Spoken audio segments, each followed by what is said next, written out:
हरे कृष्णा। तो आज हम लोग ब्रज-84 क्षेत्र की परिक्रमा करते हुए पहुँचे हैं कोकिला वन में।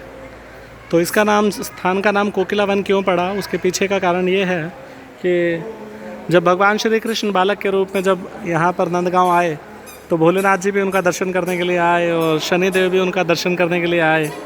तो गोपियों ने जो है शनिदेव को भी यहाँ रोक दिया था, भोलेनाथ को भी रोक दिया था।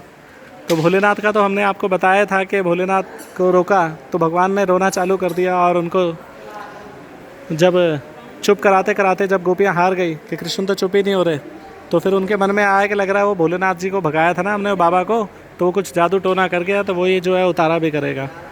तो बाद में फिर सब जानते हैं कि भोलेनाथ को ऊपर बुलाया और शिव जी के दर्शन करते ही भगवान कृष्ण प्रसन्न हो गए। और फिर एक दिन क्या हुआ कि भगवान कृष्ण जो है यहाँ पर इस स्थान पर आए गैया चराते चराते। तो इस स्थान पर जो है बहुत सुंदर जो है शनिदेव जी का मंदिर है। तो यहाँ पर उन्होंने शनिदेव के दर्शन किए और बोला, अरे आप यहाँ पर कैसे?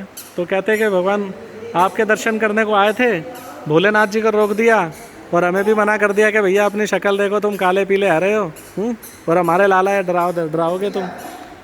तो अब बड़ी विनम्रता से शनिदेव यहाँ बैठे हुए थे। तो साथ में हुआ क्या कि भगवान ने बोला अच्छा।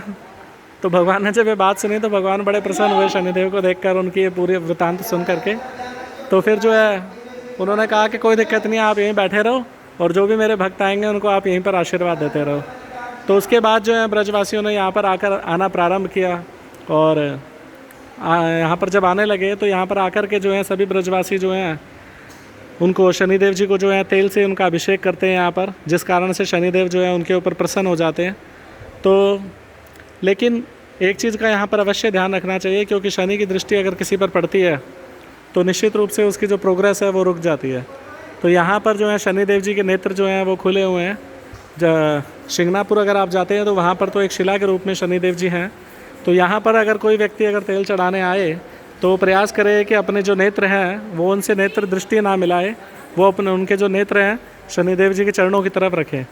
तो जो भी व्यक्ति यहाँ पर आकर के शनिदेव जी को जब तेल अर्पित करता है, तेल से अभिषेक करता है, तो उनके नेत्र हमेशा नीचे होने चाहिए, उनसे नेत्र दृष्टि ना मिलाए।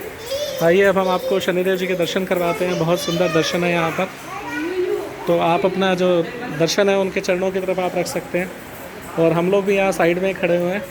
तो सूर्य के पुत्र हैं और छाया जो है ये इनकी मदर हैं।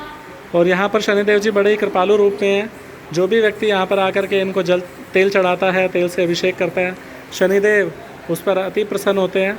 बस एक चीज़ का ध्यान रखें कि शनिदेव के चरणों की तरफ आपका ध्यान होना चाहिए, इनके नेत्रों की तरफ ध्यान नहीं होना चाहिए। तो एक कथा और भी है कि भगवान राम के जो पिता थे वो देवलोक गए। तो वहाँ जब गए तो शनिदेव से उनकी वार्तालाप हुई और वहाँ पर वार्तालाप के कारण ही जो है उनको पता लगा कि भगवान राम जो है आने वाले हैं और साथ में कई देवता भी उनके घर में अवतरित होने वाले हैं। तो इसी प्रकार जो है तो शनिदेव ने बोला कि मैं आपके यहाँ पर आऊँगा और आप ऐसी व्यवस्था करना कि रावण को ये मैसेज पहुँच जाए। तो ये शनिदेव जी जब वहाँ पर आए थे त्रेता युग में, तो रावण उनको बंदी बना करके ले गया था। तो शनिदेव ने स्वेच्छा से अपने आप को बंदी बनाना स्वीकार किया था, क्योंकि सूर्य के पुत्र हैं ये, इनको कोई हरा नहीं सकता आसानी से। तो ठीक उसी प्रकार से कर्ण जो थे महाभारत में, उनको भी कोई नहीं हरा सकता था, वो भी सूर्य पुत्र थे। तो ये रावण के पास गए, रावण ने अपने सिंहासन पर इनको रखा। तो उस समय इनकी दृष्टि जो थी रावण की तरफ पड़ने लगी और रावण का सिंहासन डोल गया। बोलिए शनिदेव जी महाराज की जय। और इसी स्थान पर शनिदेव को प्रसन्न करने के लिए भगवान श्री कृष्ण ने जो है बांसुरी बजाई। तो जैसे ही बांसुरी बजाई तो गोपियाँ यहाँ आने लग गई।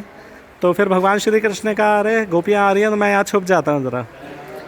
तो भगवान जो है कृष्ण यहाँ पर जो है कोयल का रूप उन्होंने धारण किया, जिस कारणवश इस स्थान को जो है, इस प्लेस को कोकिला वन कहते हैं।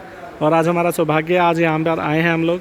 बोलिए शनिदेव जी महाराज की जय। श्री राधा श्याम सुंदर भगवान की जय। वृंदावन धाम की जय। श्रील प्रभुपाद की जय।